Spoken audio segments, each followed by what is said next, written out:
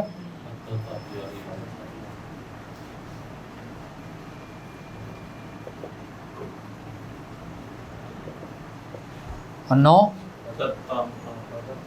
توئیں.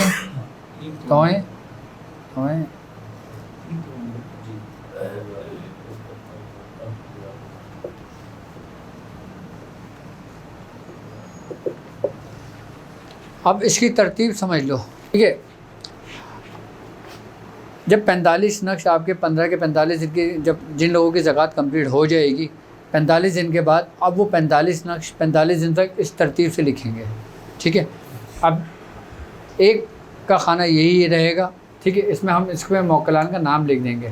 کیا لکھے ہے؟ اتا تحیاہیلو. ٹھیک ہے, اور پھر 2 میں, 3 میں جتا تحیاہیلو, دال میں 5. اچھا, یہ ایک مرتبہ لکھیں گے, ہم ایک دفعہ پڑھیں گے, اس کو لکھ دیں گے. ٹھیک ہے, اب جب 2 آئے گا نا تو ہم 2 مرتبہ پڑھیں گے. 2 مرتبہ کیا پڑھیں گے؟ بتا تحیاہیلو. یہ 2 مرتبہ پڑھ کے ہم لکھ دیں گے. ٹھیک ہے, اب ہم 3 پر آئیں گے نا تو ہم جتا تحیاہیلو یہ ہم 3 دفعہ پڑھیں گے اور یہ لکھ دیں گے. پھر ہم 4 مرتبہ دتا تحیاہیلو پڑھیں گے اور لکھ دیں گے. پھر ہم 5 مرتبہ پڑھیں گے حتی تحیاہیلو اور لکھ دیں گے. پھر ہم 6 دفعہ پڑھیں گے وتا تحیاہیلو لکھ دیں گے. 7 دفعہ ہم پڑھیں گے, 8 دفعہ ہم پڑھیں گے, 9 مرتبہ پڑھیں گے. اب پڑھنے کا فائدہ کیا ہوگا آپ کا؟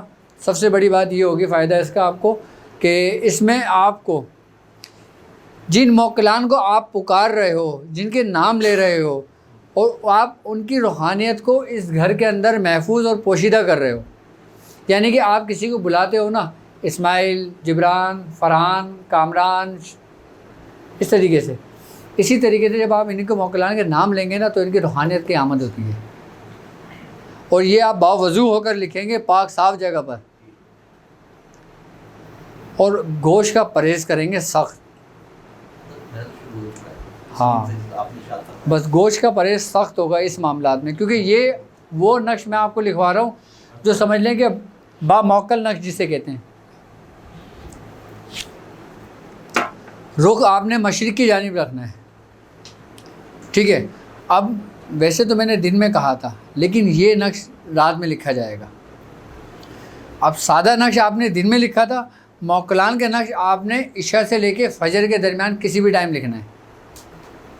عشاء اور فجر کے درمیان کسی بھی, کتنے لکھے جائیں گے؟ 9 نہیں 45. جی 45 نقش روز لکھ کے جائیں گے. جی جبھی تو کہا ہے ظالم انسان, جب تک ظلم نہیں کریں گے تو آپ لوگ کیسے کرو گے؟ ہاں, یہ رات میں لکھا جائے گا عشاء سے لے کے فجر کے درمیان. اس کی زکوٰۃ جو لوگ ادا کریں گے وہ رات میں کریں گے. اچھا, یہ اس نش کی زکوٰۃ ہر عام بندوں کے لیے نہیں ہے, یہ صرف ان لوگوں کے لیے جو روحانی سفر میں میرے ساتھ شامل ہیں, جو باقاعدہ طور پہ یہ ویڈیو دیکھنے کے بعد گروپ کے اندر اس کی اجازت لیں گے. اور جو لوگ جو نقش لکھ رہے ہیں وہ باقاعدہ اپنا نام, اپنے شہر کا نام, اپنے کنٹری کا نام لکھ کر باقاعدہ طور پر اس کو گروپ میں ڈالیں, یا کمنٹس باکس میں اس کے پورے ڈیٹیل اپنی لکھیں کہ کن کن لوگوں نے اس کی زکوٰۃ ادا کری. کیا چیز؟ ہاں, ای میل ہمارا کیا ہے؟ drabdulwajidshazli@gmail.com. یہ ای میل ایڈریس ہے اور یہ ڈسکرپشن میں بھی آپ کو مل جائے گا. جن لوگوں نے جو زکوٰۃ ادا کی نا وہ ہمیں ای میل کر دیں اپنی. ٹھیک ہے, اور جو اس کی زکوٰۃ ادا کرنا چاہتا ہے موکلان کی, وہ باقاعدہ طور پہ اس کی اجازت لے, پھر اس کو لکھنا شروع کرے اس کی زکوٰۃ ادا کرنے کا, کیونکہ وہ ایک سادی چیز تھی. بیٹھی ہوں میں تھوڑا سا یار, 1 گھنٹہ کھڑا کر دیا تم لوگوں نے. تو اس کا کیا طریقہ کار سمجھایا میں نے؟ ہاں, رات میں لکھا جائے گا نقش, اور جو لوگ لکھیں گے نا وہ باقاعدہ طور پہ پہلے مجھ سے اس چیز کی اجازت لیں گے, ای میل کریں گے, کیونکہ یہ موکلان کا نقش ہے, ان کے ساتھ کا نقش ہے, کیونکہ اس میں خطرات آئیں گے, اس میں مشکلات پریشانی آئیں گی. اگر جو لوگ نہیں لکھنا چاہتے ان کو زبردستی نہیں ہے, لیکن جو لوگ سفر پہ چلنا چاہتے ہیں لانگ ٹائم تک وہ لکھیں، تاکہ میں چاہتا ہوں کہ آپ لوگ پورا کامل و مکمل ہوں۔ سادے لکش کے اندر کوئی اتنی قباحت نہیں تھی، کوئی اتنا بڑا مسئلہ نہیں تھا، ٹھیک ہے، کیونکہ وہ سادے میں نے اس لیے لکھوائے تھے تاکہ آپ پریکٹس میں آ جائیں۔ پریکٹس میں انسان اس وقت آتا ہے کہ جب ہمیں کسی چیز کی اہمیت پتہ چلتی ہے، جب ہمیں کوئی کام دیا جاتا ہے نا تو ہمیں جب اس کی اہمیت پتہ چلتی ہے، ہم اپنا وقت دیتے ہیں تو ہماری نظر میں اس کی اہمیت ہوتی ہے، کیونکہ ہم نے اس پہ محنت کی ہوتی ہے۔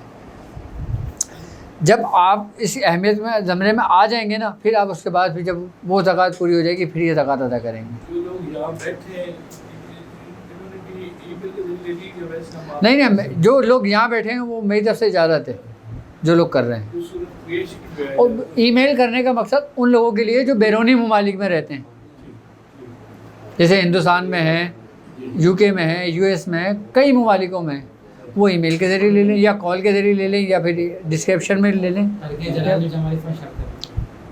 ترک جلالی و جمالی اس میں ترک جلالی کرنا ہے۔ اچھا جمالی ابھی میں نے چھوٹ دی ہوئی ہے تاکہ ہاں، کیونکہ جمالی کی ہمارے جسم کو عادت ہو جائے گی نا جلالی کی، پھر اس کے بعد ہم جمالی پہ آئیں گے۔ اچھا جمالی پہ ہم پتہ ہے کس وقت آئیں گے؟ کہ جب ہم کسی کو اپنے سامنے بیٹھے ہوا دیکھیں گے، جب وہ بولے گا نا کہ اگر تو کرے گا تو میں دیکھ کے ساتھ کیا کرتا ہوں۔ جی جی، یہ سارے رسے کلیئر ہوں گے۔ آپ تو اس سے پہلے جو ہے نا چاول کھا لیتے تھے، گوشت وغیرہ نہیں اب ایسا نہیں، نہیں جب وہ ویڈیو کے اندر آپ نے فرمایا وہ اپنا شگرد کے بارے میں، پھر پتہ چلا کہ چاول وہ پرہیز کرنا ہے تو پھر مکمل پرہیز کرنا ہے، کیونکہ جب ہم اپنے آپ کو جب تک کسی مشقت میں نہیں ڈالیں گے نا، ہمیں اس کا صلہ نہیں ملنا۔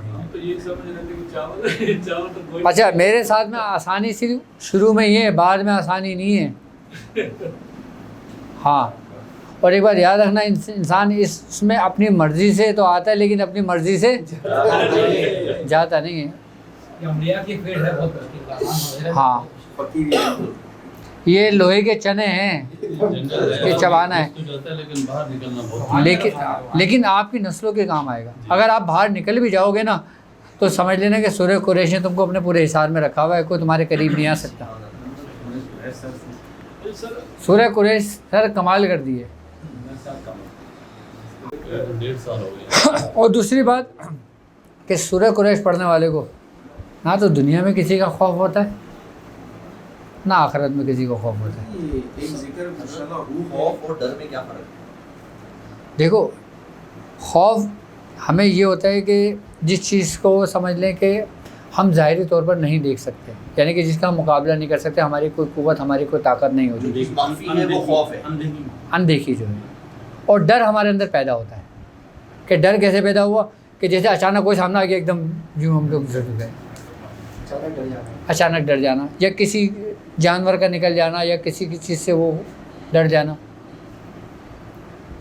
اللہ تعالیٰ نے تمہیں خوف سے محفوظ رکھا ہے، باقاعدہ اللہ تعالیٰ قرآن میں تمہیں خوف سے پتہ ہے کئی جگہوں پہ محفوظ کر رہے ہیں۔ اور اللہ کے دوست کو ہیں جن کو نہ دنیا میں اور نہ آخرت میں کسی قسم کا کوئی خوف ہے۔ وہ کون سی آیت ہے؟ الا ان اولیاء اللہ لا خوف علیہم ولا هم یحزنون۔ تمہیں خوف سے محفوظ کر رہا ہے وہ۔ اور سورہ قریش نے تو سر جی کمال کر دیا، سب کچھ ختم کر دیا۔ چلیں آج مجھے بھی تھوڑا سا دعوت میں جانا ہے۔